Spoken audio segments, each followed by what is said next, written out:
Welcome in, everybody. Excuse me for that weird lens glare there. It is already now Monday morning for me here on the East Coast, March 16th, 2026. And we are done with 5.5 hours of professional wrestling. AEW Revolution is finally over with from Crypto.com Arena in Los Angeles, California.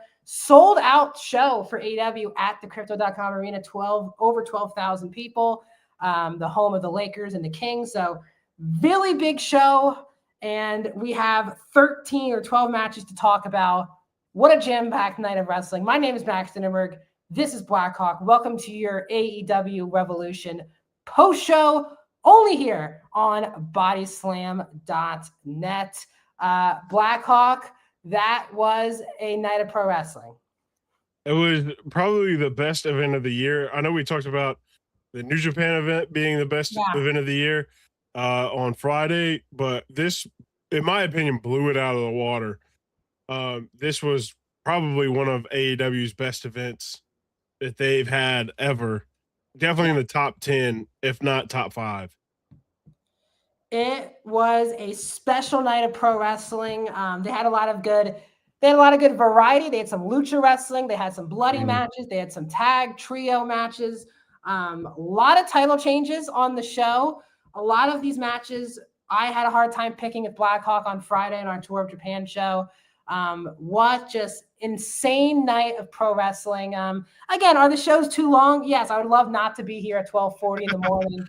At 12:40 on a Monday morning. Hey, just start a little earlier. I think the show is a perfect length. Just start early. I think it would be better for a lot of people if this was like a Saturday into Sunday, but this is a Sunday into Monday thing. So, but again, that show was on the West Coast, so it technically ended around like 9:30 in LA. But yeah, it is a late show. Moxley's joining us, our longtime viewer, saying that WrestleMania will never beat this unless they set CM Punk on fire. They are not going to set CM Punk on fire. It's real glass. Yeah, we'll talk about the main event towards the end of the show, but because we're going to break things down here in order of the card. So if you guys are new, guys, please hit that subscribe button if you're watching on YouTube on bodyslam.net. Also would help a lot if you guys could hit that like button, whether you're watching where you can hit that like button, Facebook, Twitter, YouTube. Please hit that thumbs up. Really helps get our videos out there to people. Also, please comment down below, or if you're watching afterwards, but also please comment right now. We love to have a fun chat with you guys during our post shows. So if you are tuning in, please comment away. We love to hear your thoughts on AEW Revolution. If you have a comment on a particular match, I'm going to hold off showing the comment on the air until we get to that particular match. So we are on topic. Like Moxley's bring up his match of the year with Takeshita and Moxley. I'll show that again once we get to that match on the card, so we can keep things on track, on topic. Want to thank everyone for joining us so late. I know it's a tough time of the night to watching an hour to an hour and a half long post show. For a lot of you, you've worked this morning, but if you're here with us, you're sickos. Thank you so much. Let's get into AEW Revolution Blackhawk. The show started with the 0 hour, which was only an hour-long pre-show. It was available on YouTube and their social media. It was supposed to be available on HBO Max along with the pay-per-view, but they had issues throughout the entire 0 hour. The 0 hour was not available on HBO Max. I'm an HBO Max subscriber. That's how I watch the pay-per-view. So when I was watching the 0 hour, I was like, it's weird. They said they have an event start. I go to YouTube. They're already doing a match. I was like, this is kind of crazy. Twitter was going crazy. The HBO Max tech support team was kept tweeting out that they were trying to help people. So obviously this was not a great way for them to start where they're having technical issues. But again, it was available for free on all of their social media platforms. It was available on YouTube. It was not like the pay-per-view was affected. I was even watching the pay-per-view stream and 5 minutes left on the pre-show, they put on the actual main pay-per-view stream. So hopefully you guys didn't have technical issues watching 0 hour. The show started with our celebrity match as always. Big Boom AJ and QT Marshall defeating the Infantry's Captain Sean Dean and Carly Bravo of Shane Taylor Promotions. They got a lot of people in the mix here. Wayne Brady was ringside. There's a lot of back and forth. The Rizzler was rizzing up one member of STP. Wayne Brady got involved. Shane Taylor like chalked him to the ground. I was like, holy crap. But then Big Justice came in for the save on Shane. That led to the Doom, whatever they call it, their tag, the Destroyer finisher from AJ and QT. Harmless, 7 minutes. The crowd was there for the Rizzler pops in this match. And also, as we're about to continue on, Corey joining us in the chat. Thanks, Corey, for your support. That was a hell of a pay-per-view. This is going to be very hard to top for months to come. Yeah, we are absolutely to death. Thank you, Corey, so much. But Blackhawk, what are your thoughts on this opening match to kick off the 0 hour? I think it's no secret that I love Big Boom AJ and the Costco guys, the whole crew. Every time they're on, I wear my AEW Brings the Boom shirt. Yeah. So big fan of them. Love seeing them. It's extremely harmless. He does a lot of promotion for the show. Every show he's on, he does at least like 5 or 6 individual videos for the show. So I think it's they need to keep bringing them back, especially for these big shows like this. It's fun all around. The match is usually a decent match, if not a good match. Yeah. And they do what they're there to do, which is entertain the crowd, get people in, and make some, viral moments, I guess you could say. Yeah. But I loved the Rizzler toss and then the Big Justice spear. That was crazy. That was crazy. Especially on Shane Taylor. That was like Shane Taylor's a big fella, and Big Justice came flying at him. So I love watching that. I tweeted out after that happened to put the Continental title on Big Justice. Oh, yeah. So I want to see Big Justice versus Mox next challenger.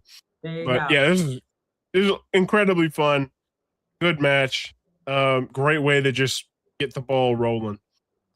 Yeah, I just think, again, as I told you on Friday, I don't think they're as popular in the pop culture zeitgeist maybe as they were when they first signed their deals with AEW, but they pop up basically every pay-per-view, which is like 4 times a year basically, and they just do a pre-show match. They're never a major key storyline. They don't they're never on AEW TV. They usually do these storylines through ROH, which they did again for this.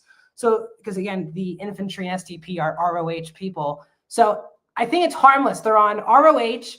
They're not on mainstream TV. They are on the pre-show, which is good because it's on actual social media pages. And I thought, again, Carly, I said, is such a great loud talker during his matches, and he was yapping a lot, which I really enjoyed. So, yeah, I thought this was a harmless, fun way to kick off the show. We are going to go through these matches, guys, kind of quick, not super quick on the main show, but we got a lot of things to talk about. I thought the most underrated match maybe on the show was Willow Nightingale and Lena Kross for the TBS title. I thought this was a really good match. Lena Kross obviously recently signed, made her AEW debut at the Australia show with Megan and Penelope. Got her first win on AEW last night on Collision against Mina Shirakawa. And she was really impressive in this match. Willow had an amazing chop in this match that really went viral on social media.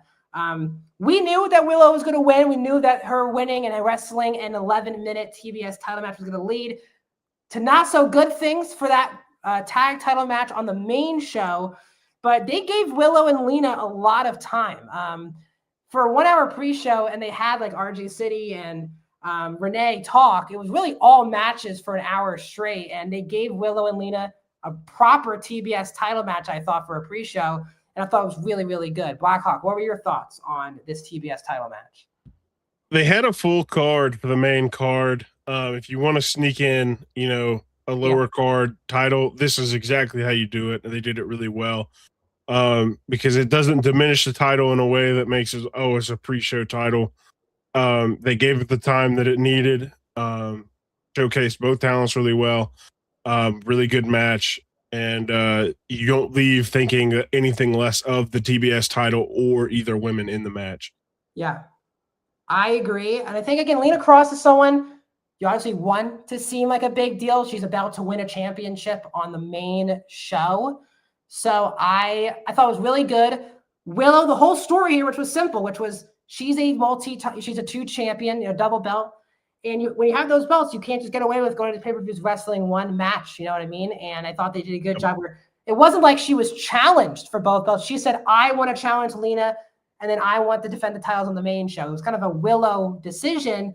And that's what you want from a babyface. Sometimes you want them to make those type of decisions. And I thought they had a really good match here. Wrapping up the 0 hour, and basically was the kickoff of the main show, was the 21-man Blackjack Battle Royal for the AEW National Championship. We didn't see any like monster returns. There wasn't like usual like casino battle royals where people come out at different intervals. It was all 21 guys at the same time. For Ricochet's title. The first like 5 minutes of the match was straight up guys wrestling on the outside. Like it took a long time for them to get in the ring. Commander hit a crazy moonsault to the outside. Lio Rush, bald, completely like his new look, completely surprised a lot of people. Hasn't been on TV in a bit.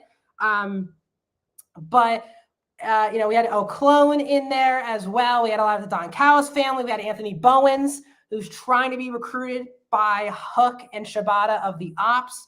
But basically, when we got to the main show, it was down to Ricochet, Jack Perry, and Ciampa. Ciampa gets eliminated right as they're about to get to the main show.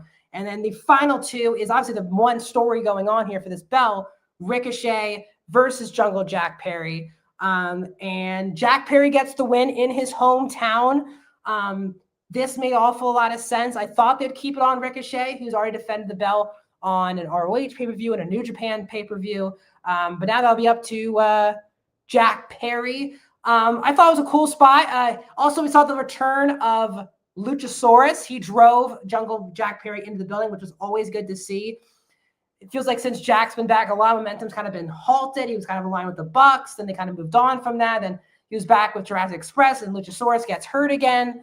So he was kind of back doing what he needed to do. But I'm happy for him. Ricochet sold him losing hilarious, where he was hitting the chair on the steel steps a lot. Like he was so angry about it. They wouldn't allow also Gates of Agony in the match or to help him at all. So he was kind of by himself, which when that happened, I was like, that probably is a sign of bad things for Ricochet. But yeah. Blackhawk, what were your thoughts? First of all, on the match, but also once again, I think now like 4 or 5 pay-per-views in a row where AEW has done this, where the last match of the 0 hour becomes the lead-in of the actual pay-per-view. The match I saw was good. I enjoy battle royales. I think they're a lot of fun. There's a lot of opportunity to do some cool stuff. And get a lot of people on the card that might not have anything really going on at the moment. And so I thought it was super fun.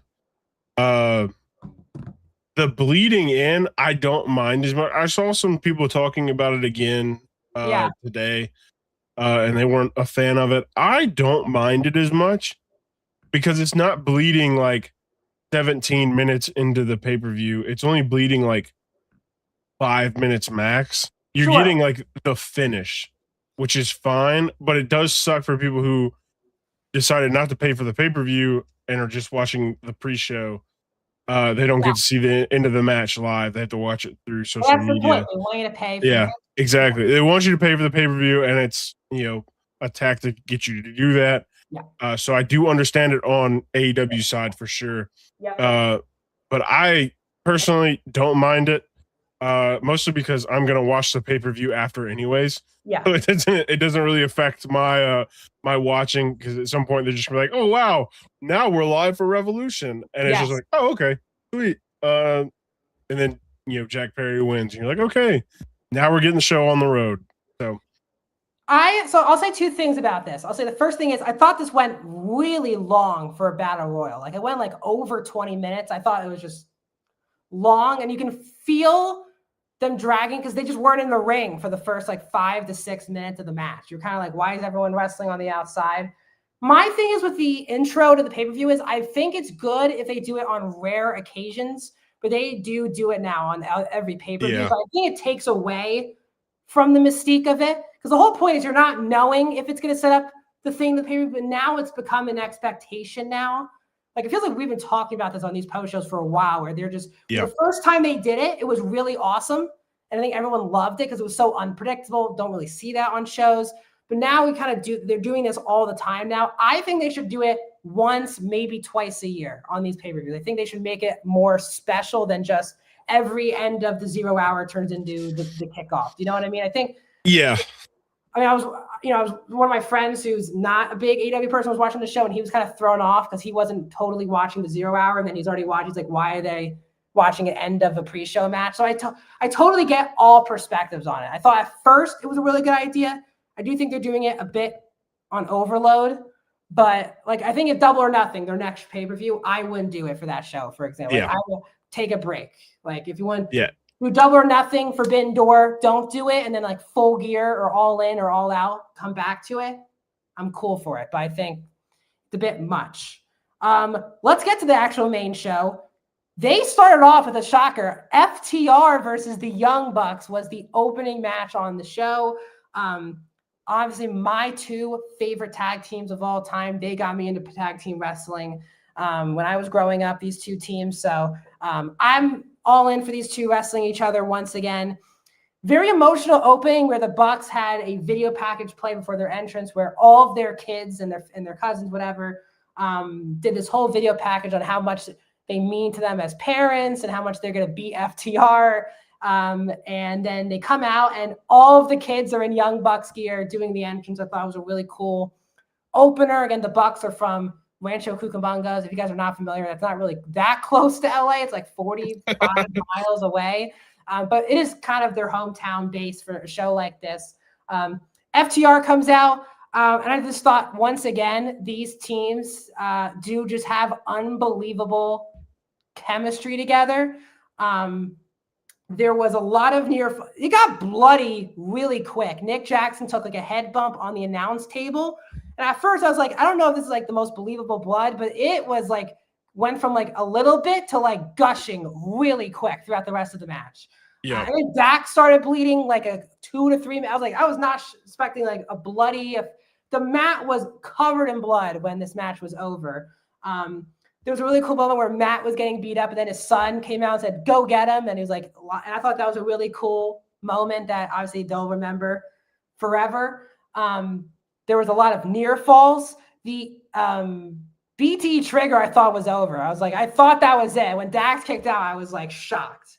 There was the power driver on the apron from FTR very early in the match, was really filthy. Matt got the hot tag in this match. Nick was like really getting worked over. Stokely came out of the wheelchair a couple times. He was selling really good.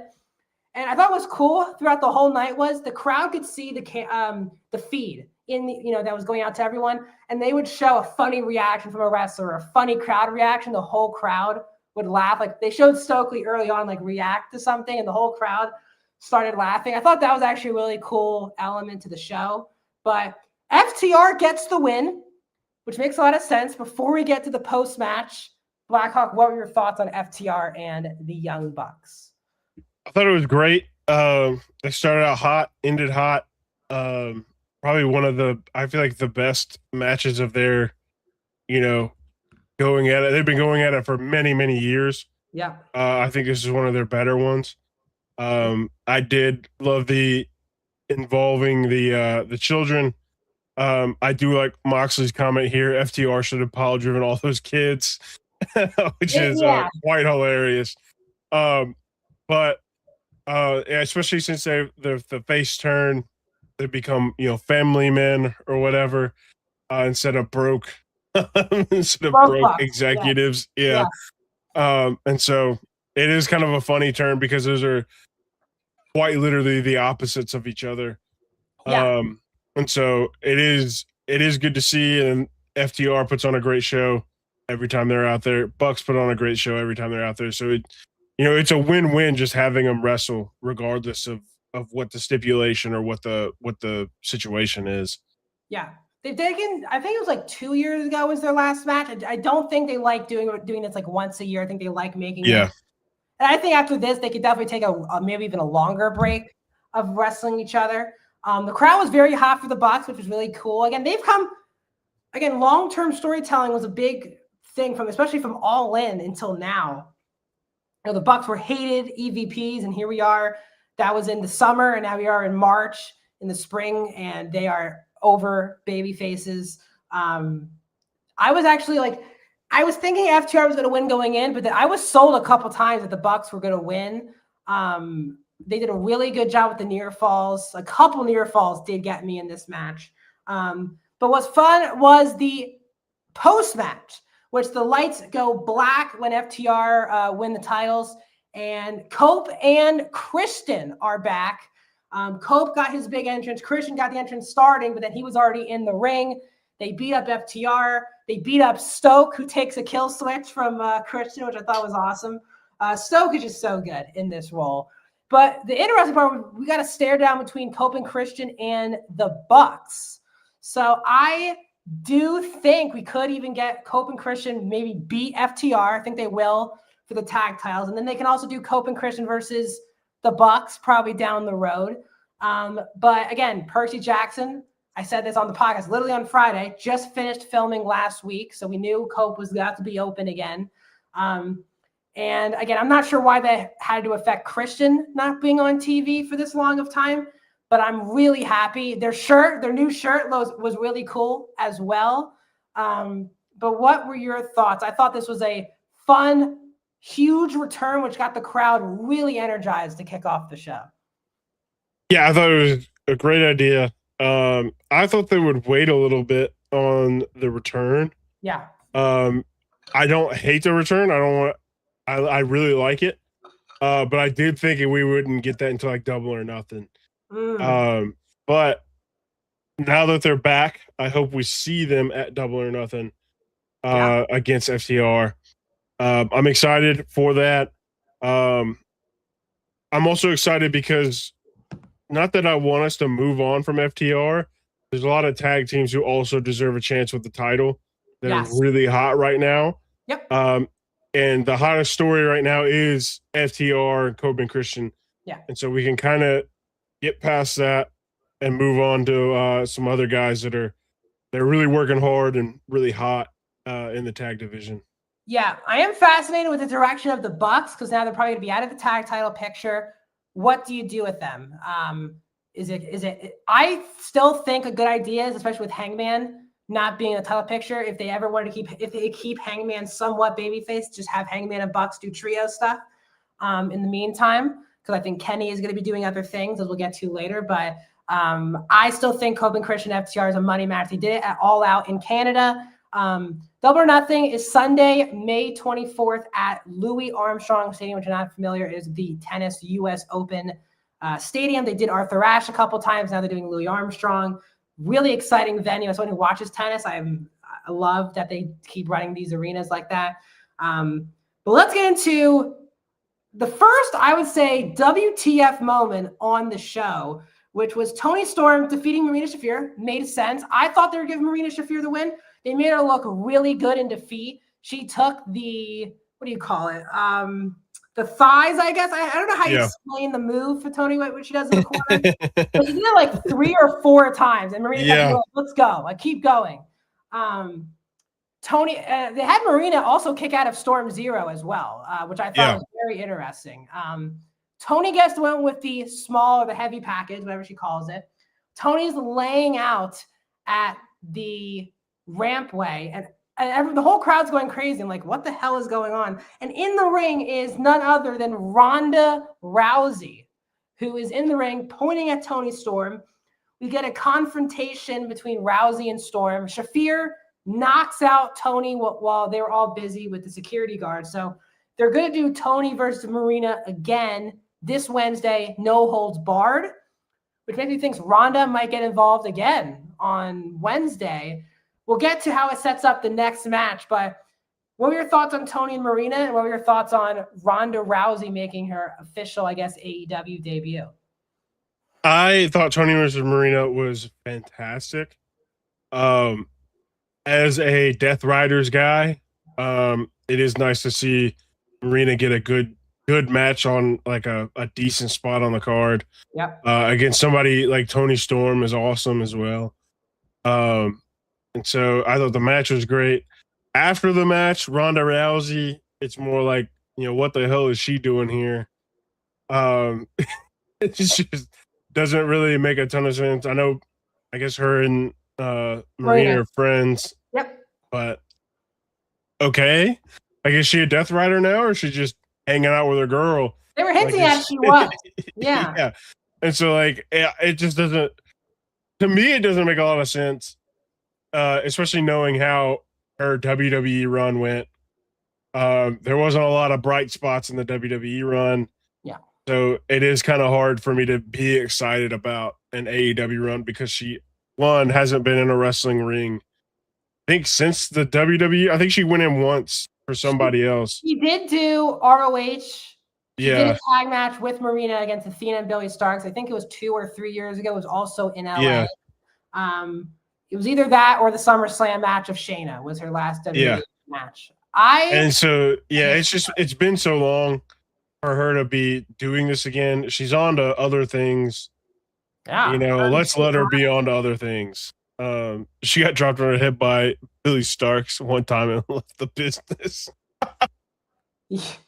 So this fight, Ronda Rousey is doing a match with an MMA match with Gina Carano at the Intuit Turbo Dome. So that is not where we're at. Tonight was the Crypto.com arena. This where the Lakers play. They're gonna be doing that fight where the Clippers play and Intuit. I don't know if AEW is trying to capitalize on, let's just say they have Ronda now. Maybe they're like, well, now Ronda can help while she's doing this fight for Netflix and going to be on and it could be one of the most watched fights in Netflix's history. Let's have AEW as she can help promote. I don't know. Again, I'm not a big fan of Ronda Rousey in or out of the ring. She said a lot of things, especially about the business, that I think leaves a lot to be desired. I get the idea of her and Marina. I find her more interesting as like a tag act with 4 horsewomen than actual Ronda Rousey fighting for the AEW Women's World Championship. I don't know if this was like a one-time thing or this was like they're in LA, Ronda's there supporting the friend. Let's just have Ronda do something at the show. Or, as I said, Wednesday night is no holds barred, which made me think, like, is Ronda going to help cost Toni the match? We'll see. She was getting booed. There were no cheers for her being there. Yeah. It was bad reaction. Bad reaction. But it got WTF. Like, it was like the last thing I was thinking about when the show was like Ronda Rousey showing up. I gotta be honest, I haven't thought about Ronda Rousey in a while. So. Yeah, if you're the wrestling zeitgeist, it's definitely been a while. She just had the press conference. I think it was like this past week for the fight with Gina Carano. So she's been definitely out of the mainstream wrestling world for at least 2 to 3 years.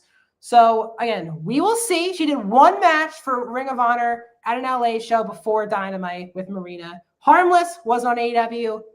We'll see if Tony Khan wants to use Ronda. I'm sure he'll be asked about Ronda in the press conference. I'll be following along on social media to make sure if we get any tidbits on that.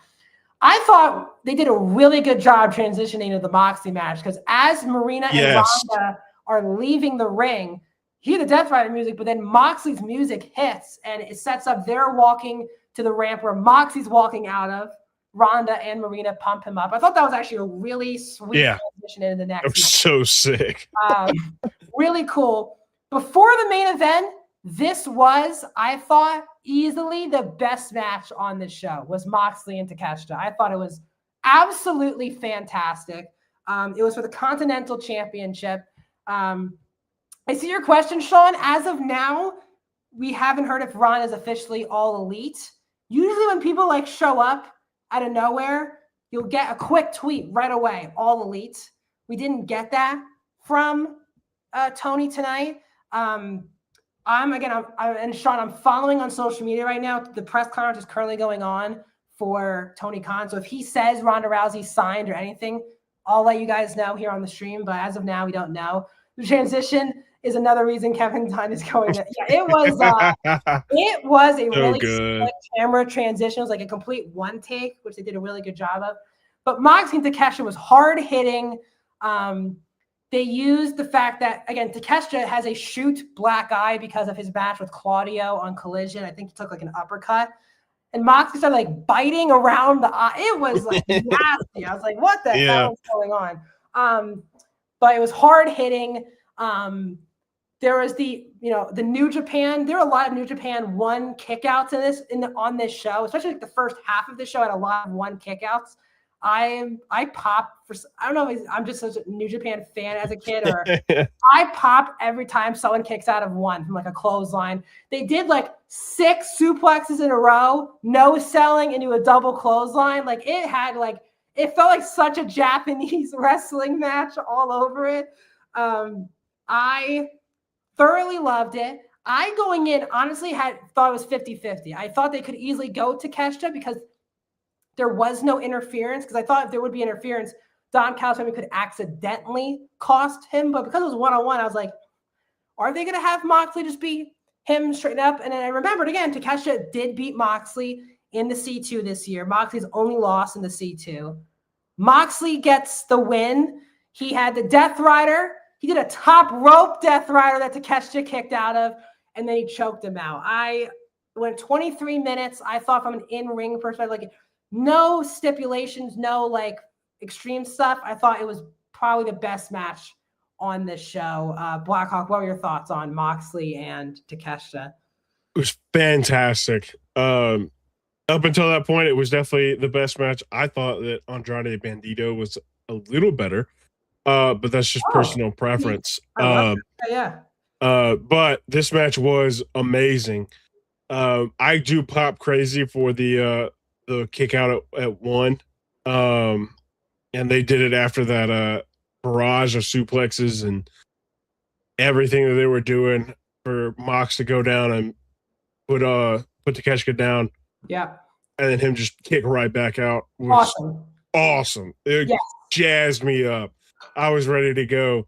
The whole match was full of just moments that just like every time I thought the match was over, they were like, nope.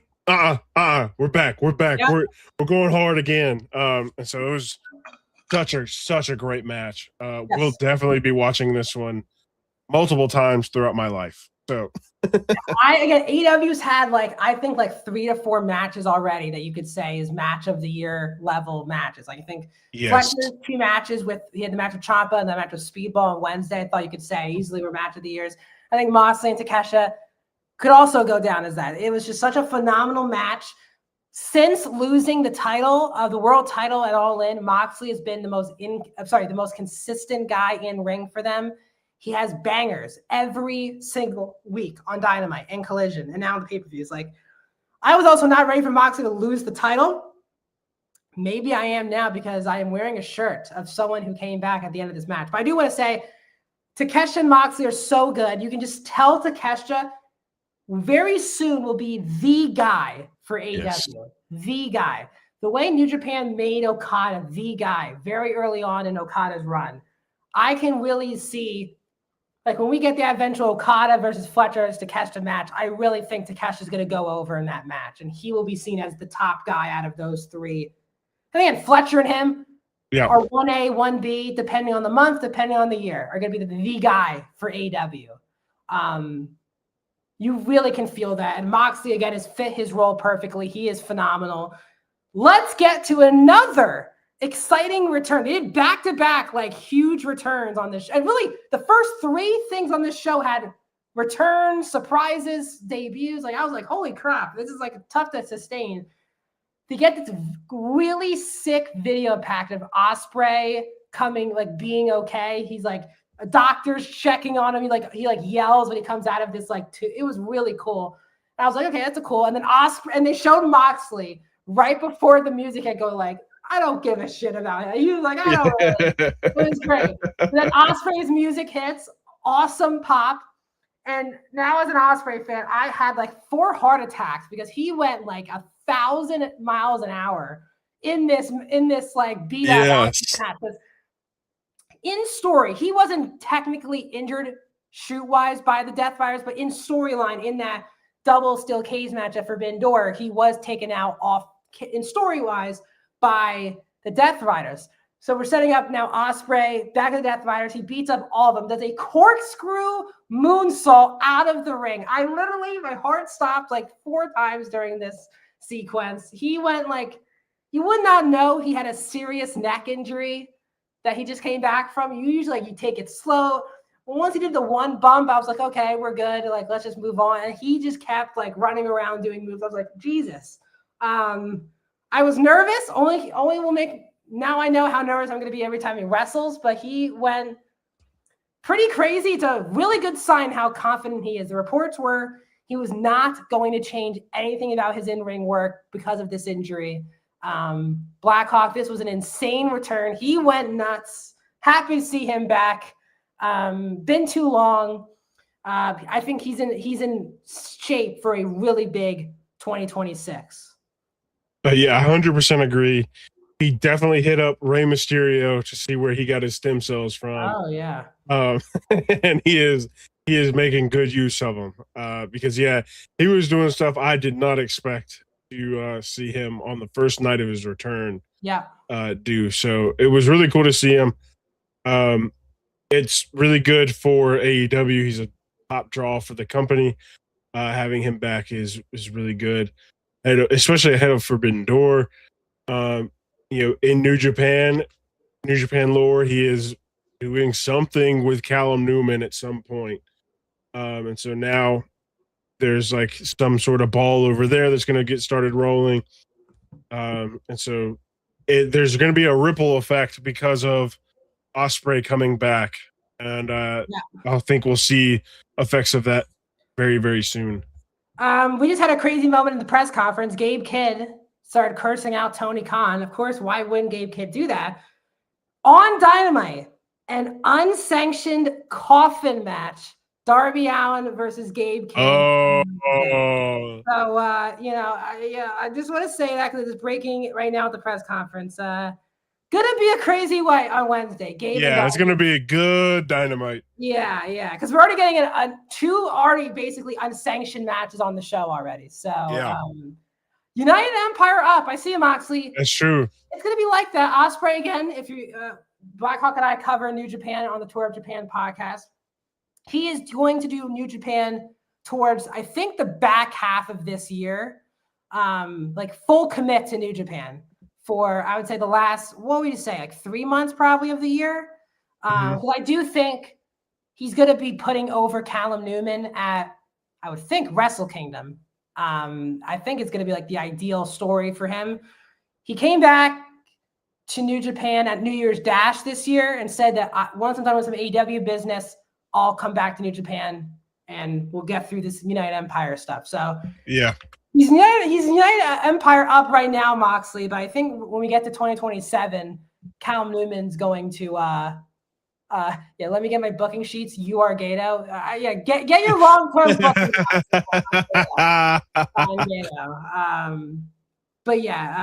Jesus, Gabe Kidd and Darby just threw me for a loop on Wednesday. I really hope Darby's okay. That's all I gotta hope when these matches happen. Let's get to the women's tag team title match. Megan Bayne and Lena Kross are your new women's tag champs. Willow and Harley lose. We had a backstage promo with Renee with the Babes of Wrath, and basically she's like, Willow, are you cleared to wrestle? And Willow's like, I'm really banged up, but guess what? I promised everyone that we're doing this title match, and this is not just me, it's Harley's moment as well. I saw a lot of people complaining. This had to be short. Willow wrestled an 11-minute match, and they did the smart thing. Like, logically, before the bell rang, Megan and Lena completely beat up Willow and Harley. They singled out Willow, and they pinned her. Willow took the pin. I thought from like a booking perspective, it was a really well thought out A to Z storyline from the show, which was Willow wins a really tough, grinding TBS title match, and that backfires on her in the tag team title match. And they had Willow get pinned because it wouldn't make sense if Harley just gets pinned, even though Willow just suffered through another match. Really happy for Megan Bayne. She's been one of the top women's performers in the company since she's been signed over a year ago.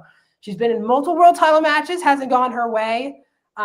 Sadly, Penelope is just continually getting hurt, which is kind of hurt Megan's tag team title things. But they've added Lena Kross, who, again, really had a good showing both here in Last Night on Collision. I thought it was just a well-thought-out, well-booked story that all made sense to me. Blackhawk, honestly, all made sense. Yeah, I thought it would go a little bit longer too. I thought they'd let Harley do a little bit more work than she did. But once you realize, you know, Willow is hurt, this match is definitely going to be shorter than it would have been if she was fresh to go.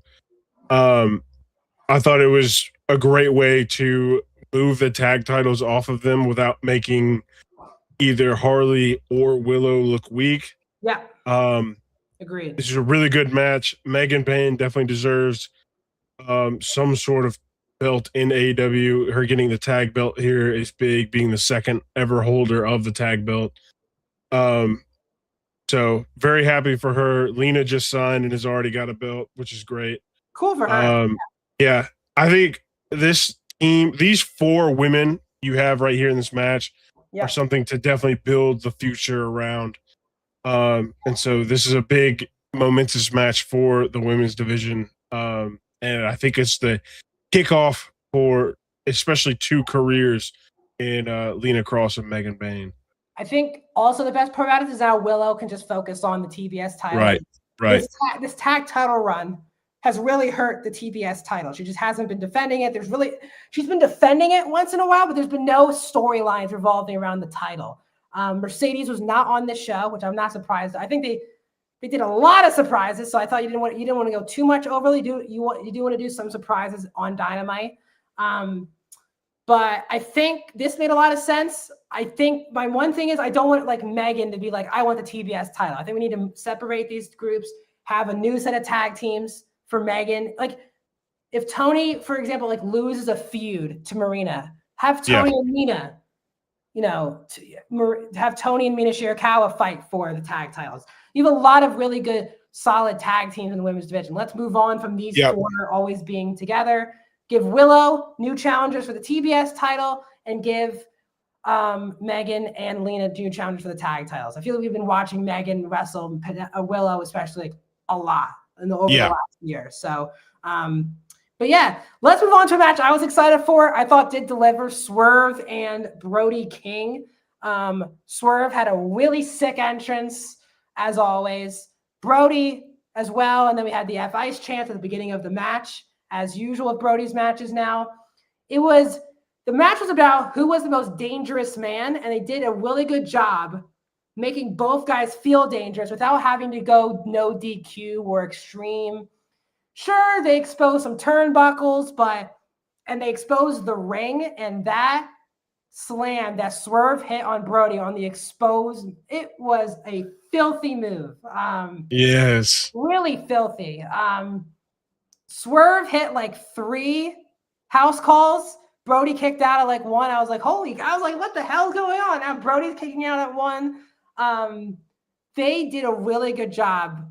Again, with this feud and with Brody being so involved in the world title, he just does feel like one of the top guys now. Like he didn't make Swerve bury him or overly dominate the match. It was very much even between the 2 of them. Brody comes out looking, I think, really strong in this match. Sure, Brody can do more Brodito stuff. I think Brody could challenge for the TNT title for Kyle Fletcher. Who knows what they want to do with him? But Swerve obviously was going to get the win. He just turned heel, just beat Kenny Omega. He's not, losing anytime soon. And we'll get to the post match with Kenny Omega. Well, it's not really much. Kenny Omega also comes out as a return. We knew he wasn't going to be able to wrestle. He was able to make the show, but he didn't want to waste Dynamite with him not be on the show, then have a match. He had an event in Japan he was having to attend to, like a Comic-Con or something like that. So Kenny came out, made the save because Swerve was setting up a cinder block stomp in the ring. I was like, what the hell about that? I was like, Kenny's definitely coming out. And then Kenny came out for the save. But what were your thoughts on Swerve and Brody King? I thought this match was amazing. We had 3 like 5-star matches on this card. Really 4 5-star matches on this whole show. And this was one of them to me. I loved the early house call, like 15 seconds into the match, doing a house call. They went at each other's throats, did everything they could to each other. I would have loved to have seen Brody win this. Yeah. But I do know, at the position Swerve's at right now, a win over Brody is bigger than a Brody win over Swerve. And so it does make more sense, especially if they're going into a multi-event feud with Kenny Omega, to be getting a big win over Brody King. So great match, sets up a lot of story, and still lets Brody King look like a monster, while Swerve still looks like a beast as well. Yeah, because I do think the world title picture is interesting, right? Because Hangman's out of it now. You don't want Swerve going after Max at this point. So you have, right. It's fascinating, right? You have Ospreay coming back, not for the world title. He's going after Moxley for the Continental title.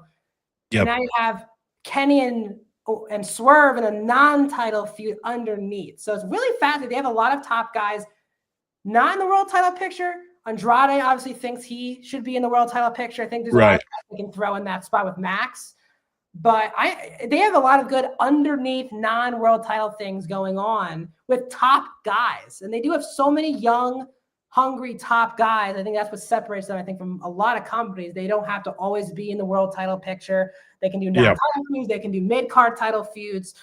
Because everyone was shocked, like, why isn't Ospreay just going to the world title? Guys, All In is not until like August range. So Ospreay has like months and months and months to do other things before he eventually, I think, will win the world title at Wembley Stadium. But I thought it was really good. Swerve looked really good in this match, by the way. Keith Lee and Adam Cole, he said, could be in the world title. I'm sad. I don't really think Adam Cole's ever at this point. It's really tough to even ask for him to come back. It was a really serious injury. Reports are AEW doesn't expect him ever to come back to be able to wrestle. It's kind of, it's very sad, that situation. And again, Keith Lee, a lot of personal health stuff, a lot of injury stuff. The last time, I think, Fightful report said he should be good to go, but they're not 100% sure either.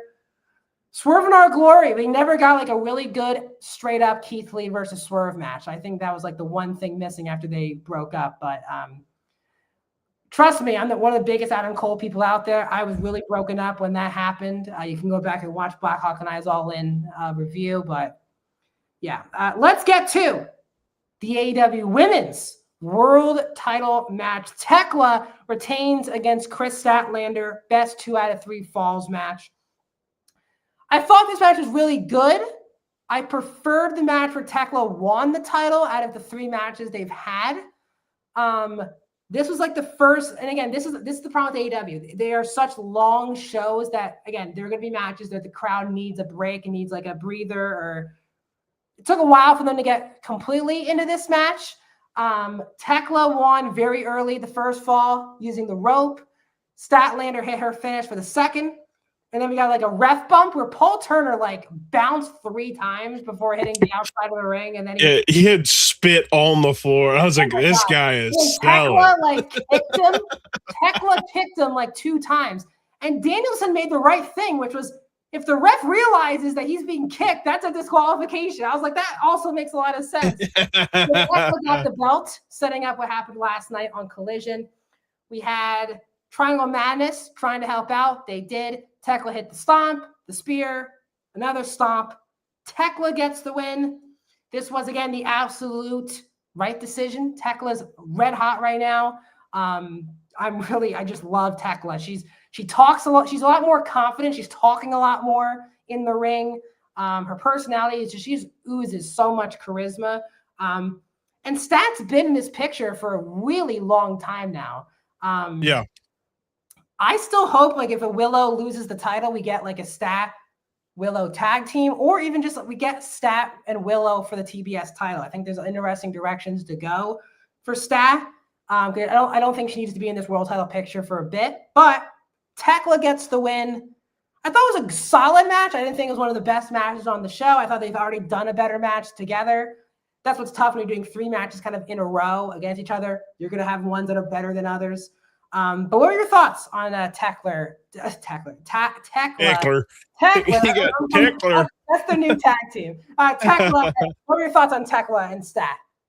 Yeah, I thought it was good. It definitely, I wouldn't say was deflating after everything that has led up to it on tonight.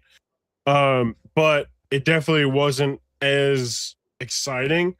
2 out of 3 falls matches can either be some of the best matches you have, or they're just boring and the only fall that actually matters is the last one. And so once you realize, they're going to the 3rd fall, you can kind of stop paying attention to the first 2. And that's kind of what happened to me. Is as soon as Thekla got the fast one, I was like, yeah, Stats gets the next one, and then I do wish they move on to the 3rd one. Yeah, 3 fall matches. I do agree. Yeah, because they didn't really even do near falls. It was just like she won. Yeah, she won, and then now she's stealing the ref's belt, and they're whipping each other with it. Yeah. And so if they could have made the other ones feel a little bit more important, I think the match would have been better. But yeah, they've definitely already had better matches. Yeah, and Stat has a lot of places to go outside of the world title reign. And so I think it was good, but let's move on, get some more people in that picture. Mox, I agree. I thought they could have done. The thing though with that is there was a lot of extreme stuff on the show, and I think you don't want to stack. You want to make it overload where every match is bloody. And again, even the matches that weren't supposed to be bloody, right? You had the Moxley match that turned out to be a lot of blood. The Young Bucks FTR match turned out to be a lot of blood. Brody and Swerve was really hard hitting and not violent, but definitely extreme. You don't really want to stack upon feeling like half the card is violent matches, because it definitely, people like the violent stuff, but there are people out there who it's not for them. And if it's not for them, you don't want to overcrowd them with those type of matches. You don't want a second Blood and Guts. You have a pay-per-view that you expect every match to be just Crimson masks all over the place. You don't want a second one. I understand these things happen. This is a combat sport. People are going to bleed. Yep. But you don't want, you don't want every match to be be a bloodbath. Yep. I agree. Let's get to the final 4 matches here, guys, on the show. We're heading down the home stretch, hopefully trying to get me out of here. Hopefully by 2 a.m. We'll see. But we'll play it by ear. We had a trios title match, and we had a title change, a shock title change here.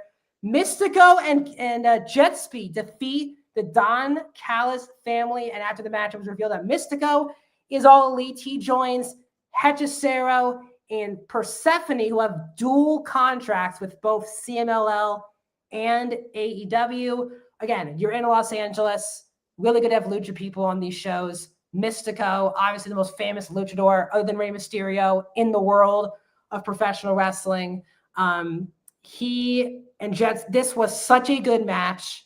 Again, all 6 guys are really good. Mark Davis, by the way, who never gets a lot of love. He's been excellent since doing the trio stuff. As a big Aussie Open fan, seeing Fletcher and Davis do their tag moves together, it felt really nice. It felt really nice and correct.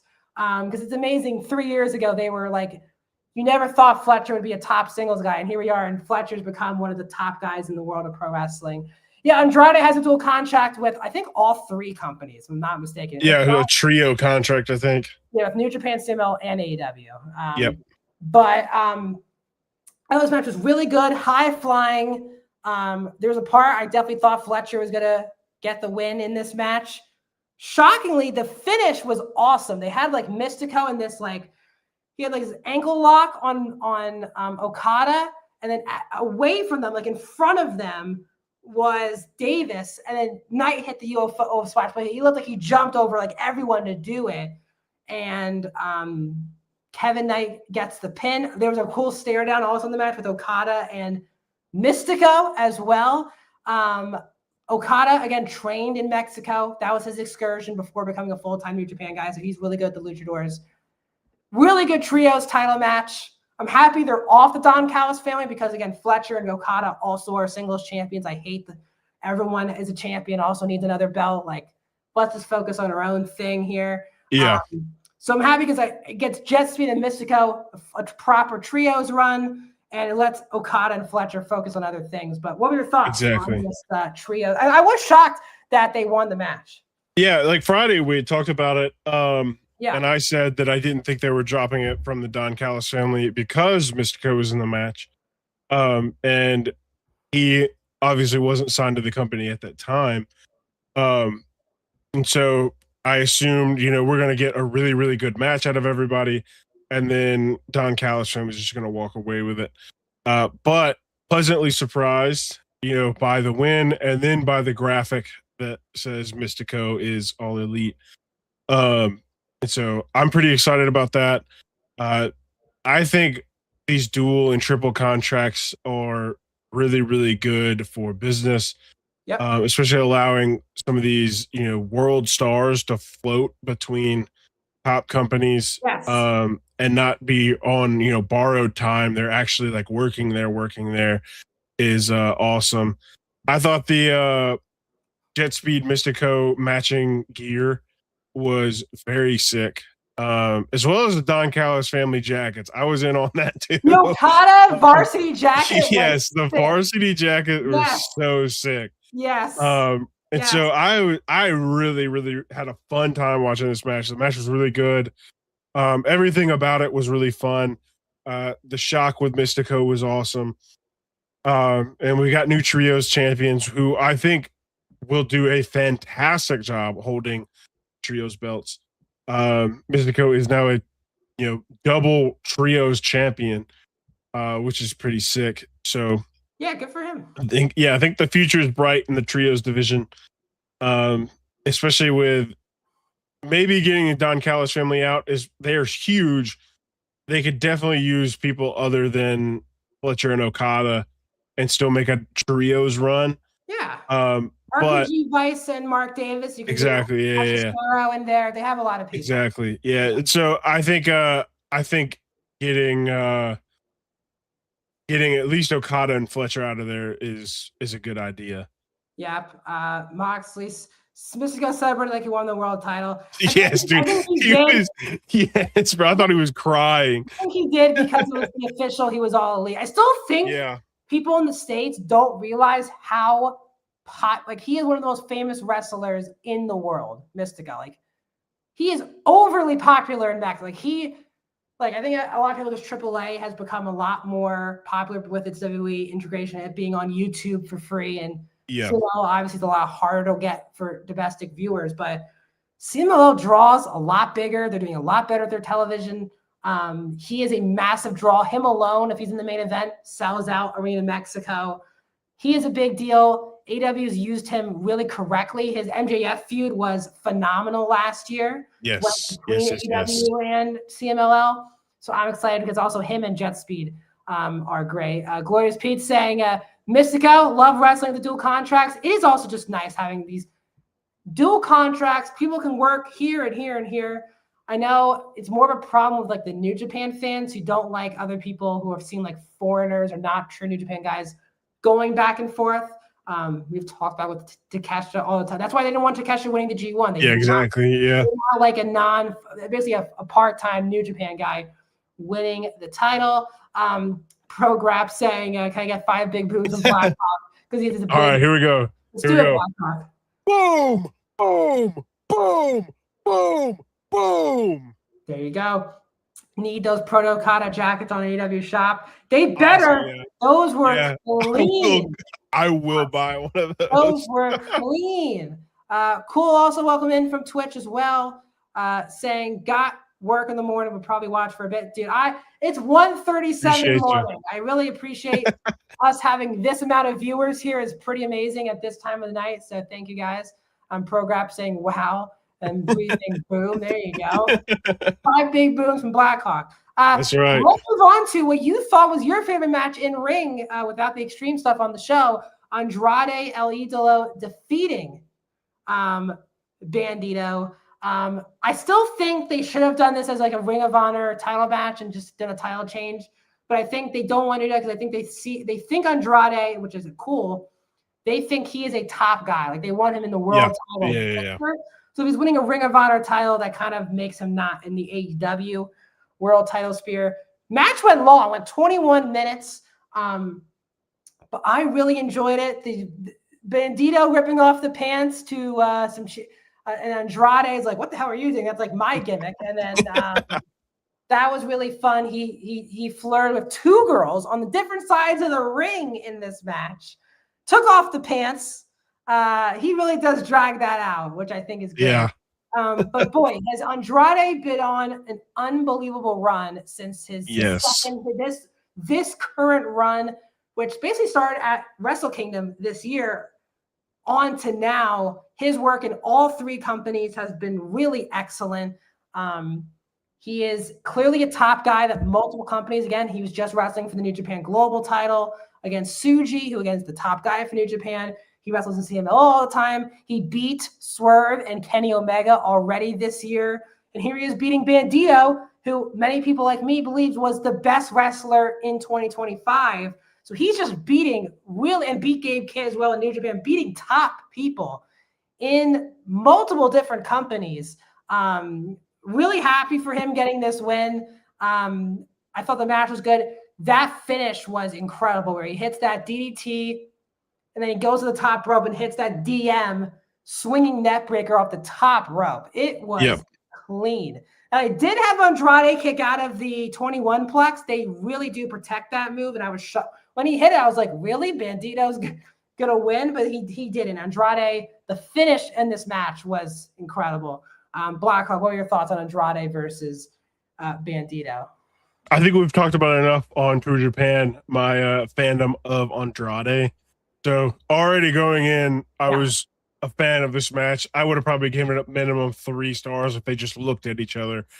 But yeah, this was great. There's a lot of great wrestling. There's a lot of funny moments. They worked together so well.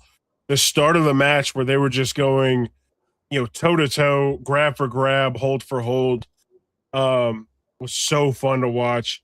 And then the teasing, taking his pants off, and then unveiling some of the smallest heights I've ever seen. Like he bends over wrong and he's got crack out. But yeah, this is a great match.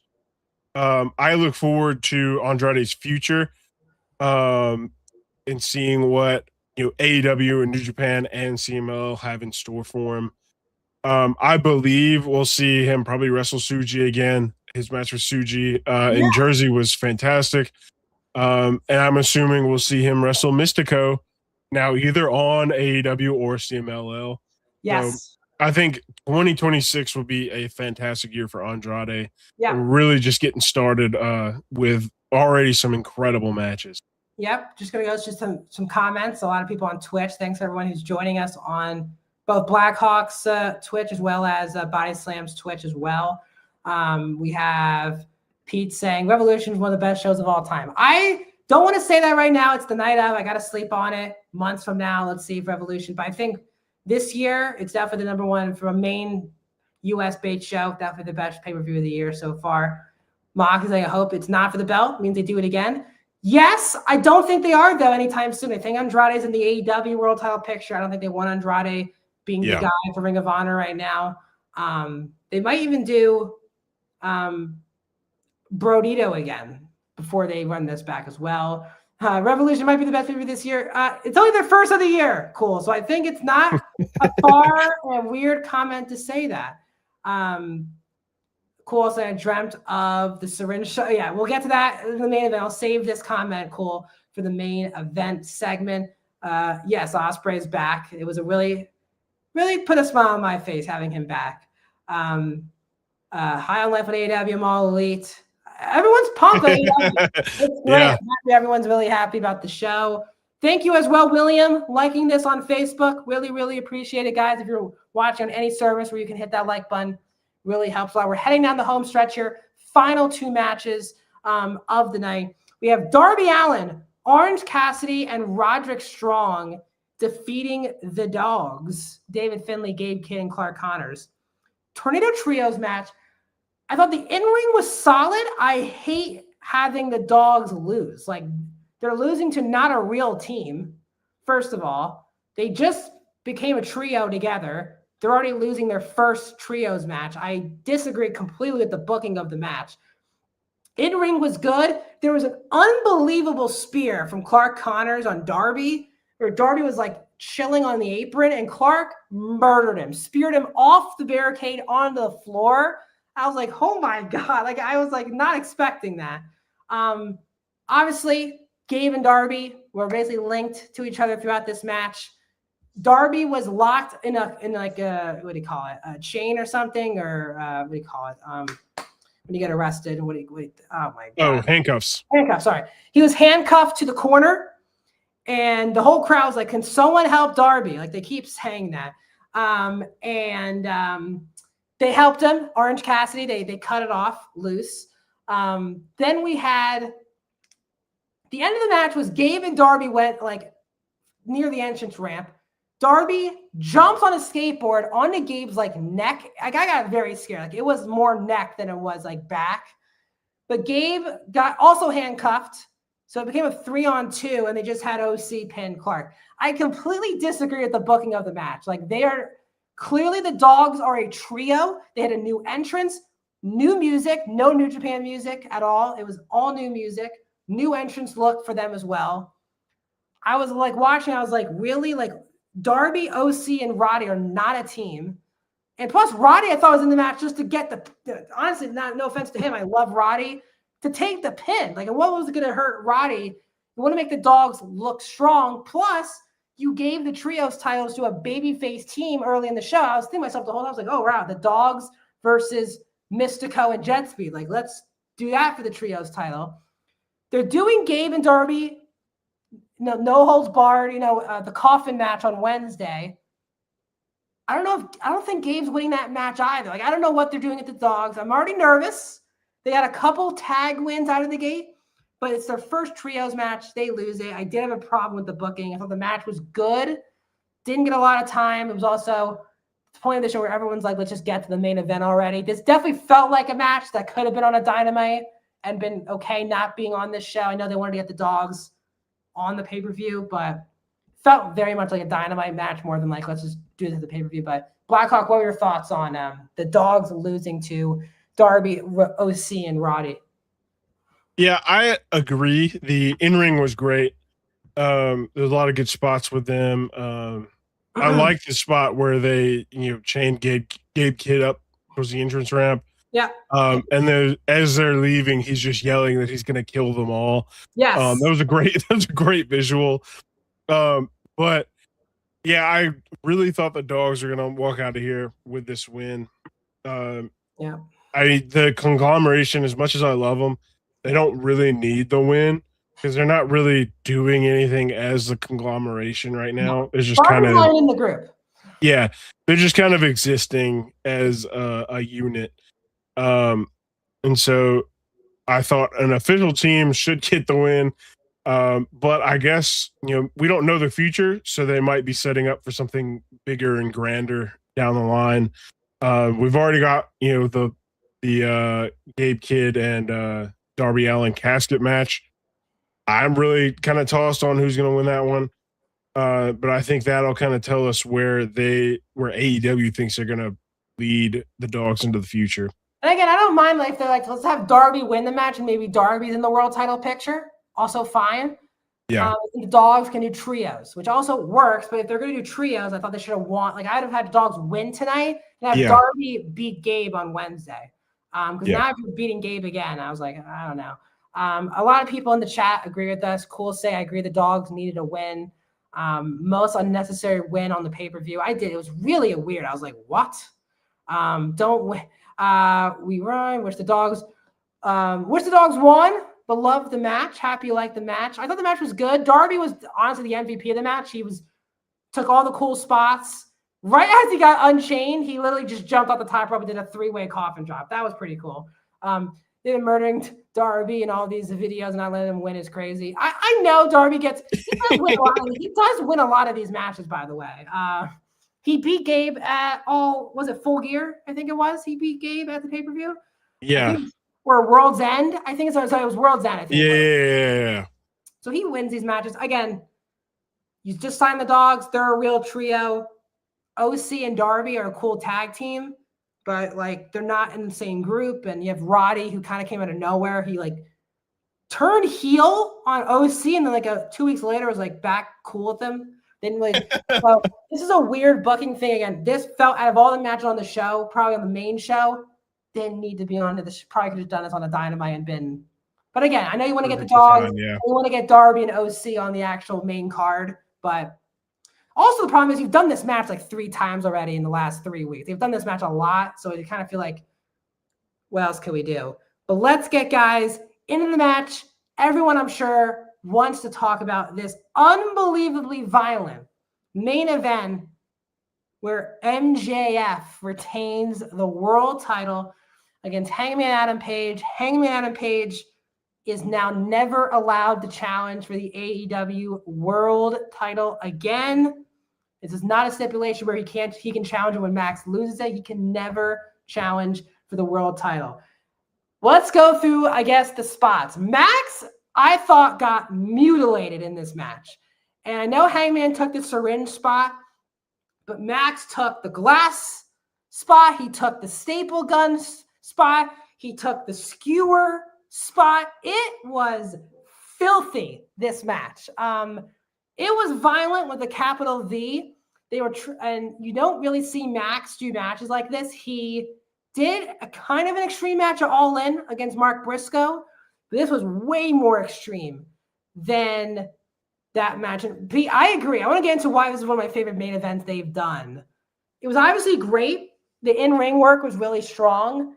It is one of my favorite finishes ever to an AEW match. Like, I thought the finish was so perfect, where I actually bought a ticket that Hangman was winning the match. Like, when he hit like the buckshot lariat early on, I was like, all right. He took like the what do you call it? The barbed wire chair to the head, and then he took the buckshot lariat.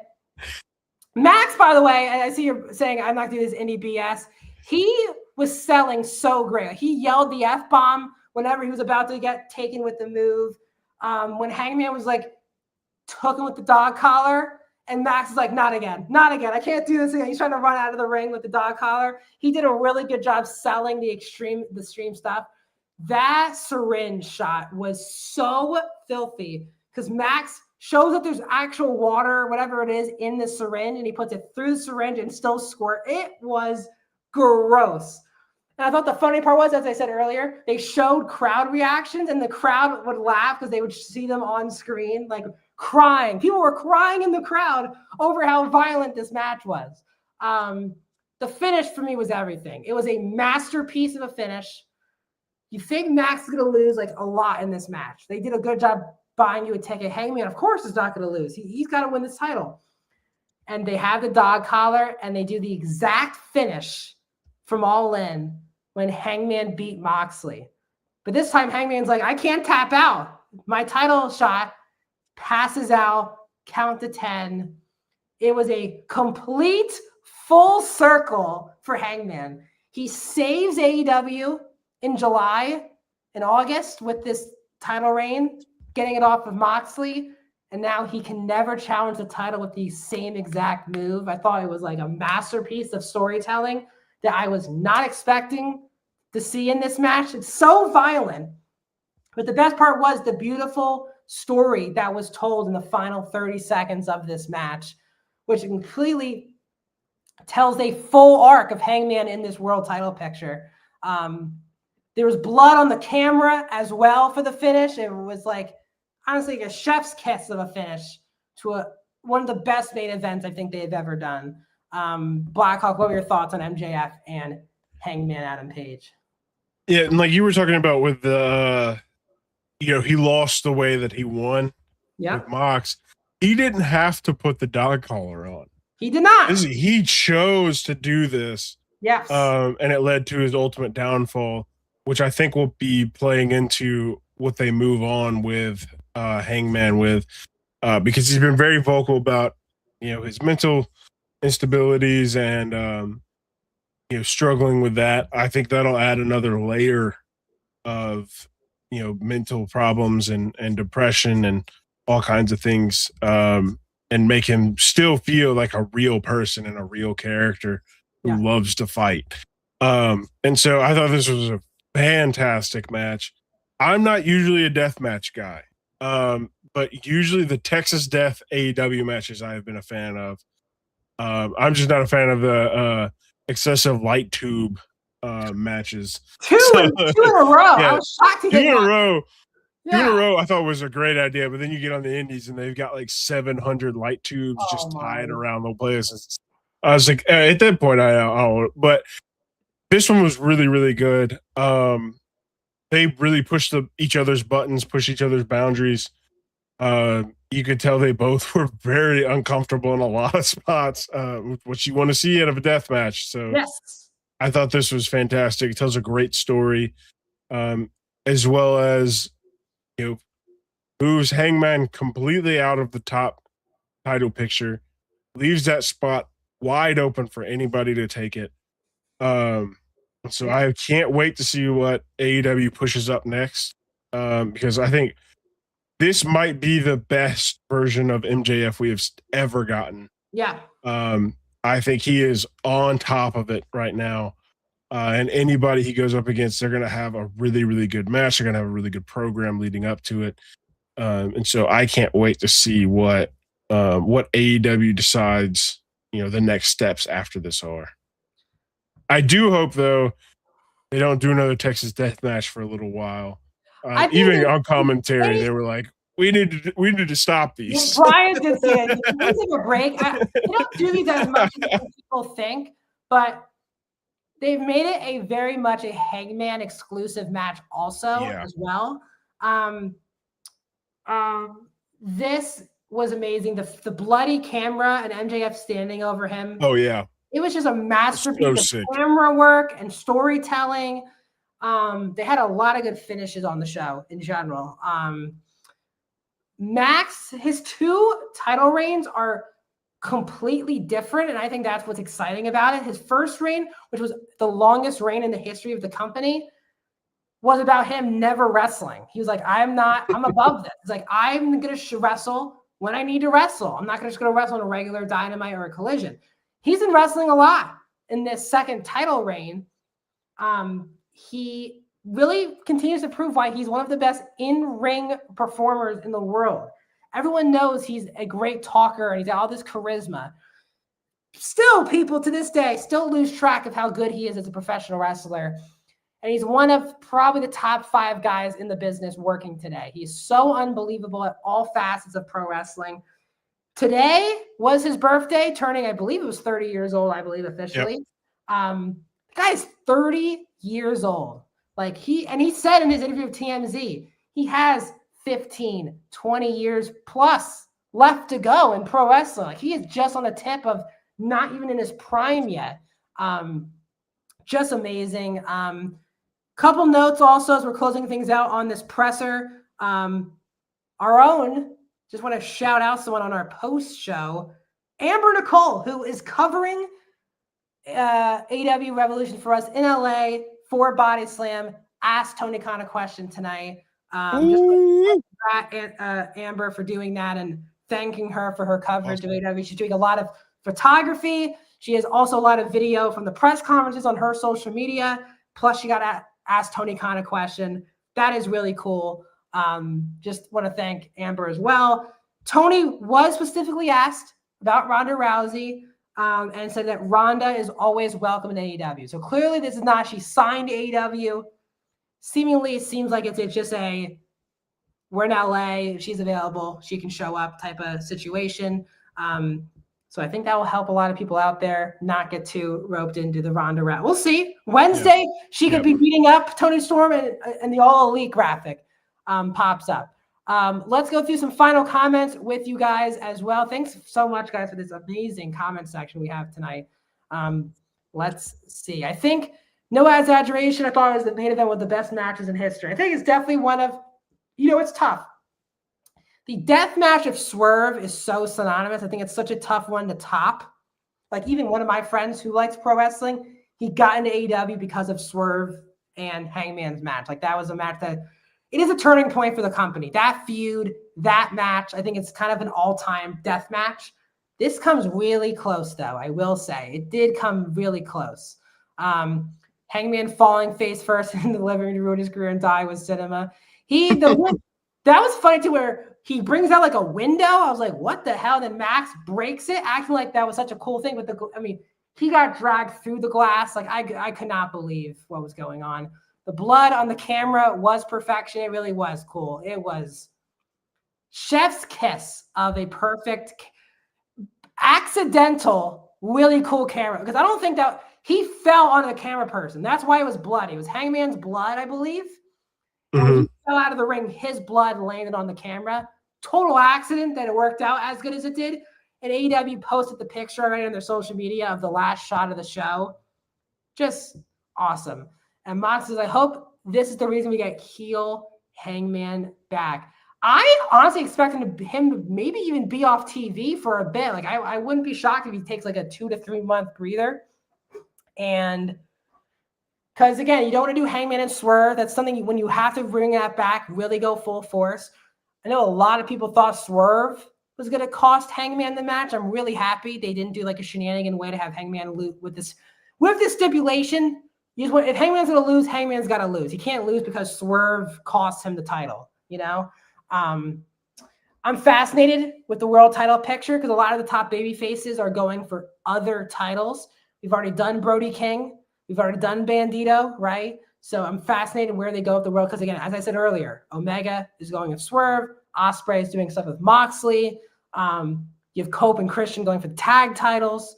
So I'm fascinated where they go with the world title. Do you have any predictions? Like, do you see anyone in particular you want to see challenge MJF instantly off the show? Or I have a feeling we'll get Andrade up there pretty soon. I feel like we'll have some Don Callis family people, trying to fight their way up. I really honestly just assume it's going to be somebody out of Don Callis family, whether it's Okada challenging for another belt, Fletcher challenging for another belt, trying to get some more double titles in there. But yeah, I don't have a specific person that I think is, next up. The people that I would assume are next up are already in the middle of something. Yeah. So we might just get a short little mini feud before somebody else frees up from what they're already doing and move into a longer program. And Moxley, your point said put Takeshita in the world title match. I think they want to do, is they keep pushing that Don Callis wants Andrade to be the one in the Don Callis family to be fighting for the world title. So I don't know. There could be really good friction there. Maybe they do an Andrade Takeshita match and Andrade maybe wins and we get more friction. We're going to get Takeshita versus Fletcher versus Okada this year. I don't know if that is a main event, because I think that could be a main event match, but you don't want to do that. Do you want to do that Double or Nothing? Is that an all-in match? Because, again, we have a while to go. We have Double or Nothing. We have Forbidden Door, hopefully, not officially announced, but that's usually on the cards. And then you have All In. So we have months. We have 2 more months before the next pay-per-view. And AEW is very good at doing Dynamite title matches. Like, Max is not going to have no more matches until Double or Nothing. He's going to wrestle probably 1 or 2 more times before that. Tony Khan also just said on the presser, Hangman no longer being able to challenge for the world title is a gentleman's agreement, just like when Cody Rhodes did it. So I don't know. It's not legally binding. It's not. Gentleman's agreement will be broken by heel. Will Hangman Page ever challenge for the title ever again? Like, is it true? Like, will he ever? Is this it for him in the world title picture? I think he's going to take a breather and he's going to come back as an absolute psychopath. And he's going to take, he probably won't do a world title this year, but he's going to go on a warpath. He's going to destroy everybody who's headed that way, and then take it off whoever it is, whoever's got it at that point. Probably, you know, a year down the line, maybe at next year's All In.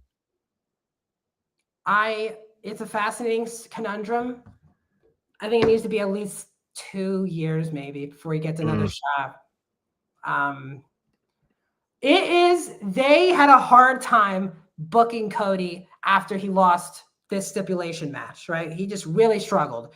It was cool at first because Cody became the first TNT champion. It was like, okay, so Cody's doing something important. He's now the inaugural mid-card champion for the company.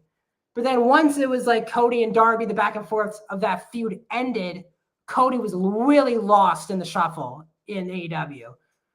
Hangman is the main character of the show. The question is, how do you book the main character of the show when he can't be allowed in the world title picture? And really, you don't also want him doing Swerve stuff right now either. Swerve's doing complete other stuff. And you want to keep them separate for as long as possible for when they do meet again. Bring back that feud. Moxley wants to see Okada, Takeshita, Fletcher, Max 4-way.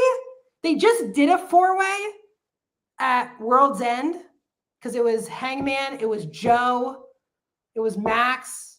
There was one other person in that match.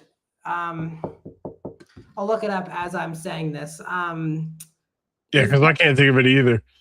Maybe it was a 3-way.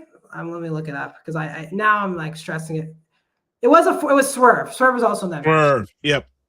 So they just did a 4-way, and I don't think Max is gonna do like another 4. I don't know. They're gonna be creative. I think Darby has a legit shot to be in the world title picture. He's never been the world champion in AEW before, and you know, I'm not saying Darby beats Max. I still think the ultimate goal is Ospreay at All In, win the world title.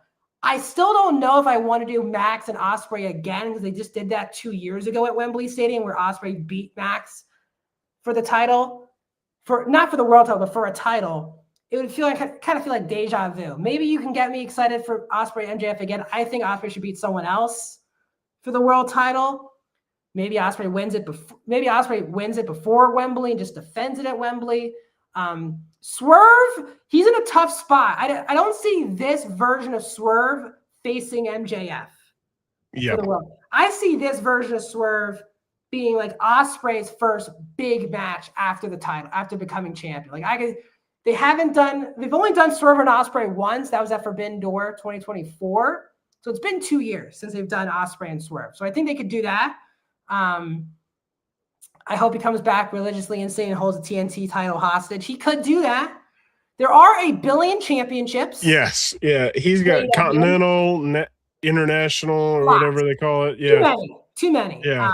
Way too many titles.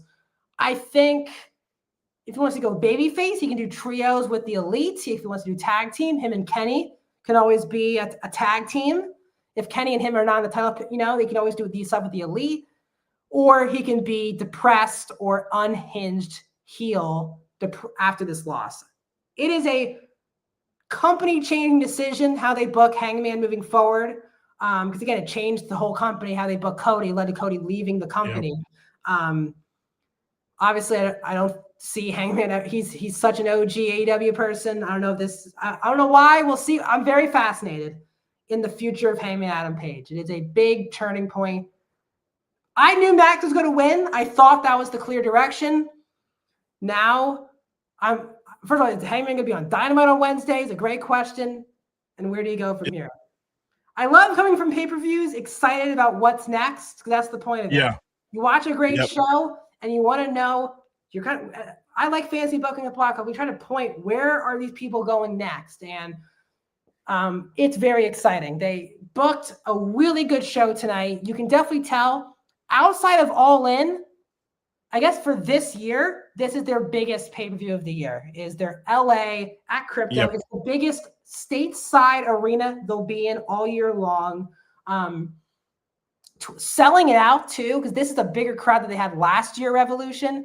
So there's clearly genuine interest increase in AEW.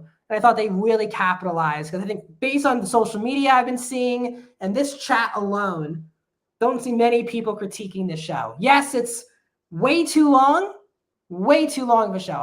It's 2 a.m. But I think they had a really good showing tonight. They had a lot of like 4 to 5 matches people could say could be match of the night. My still pick is MJF and Hangman. I thought it was such a perfect main event.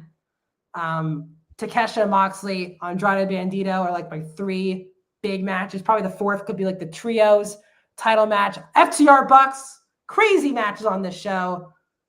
Blackhawk, what are your overall thoughts on, I guess, to close things out here on Revolution? Obviously, best AEW event of the year because they've only had one. Yeah. But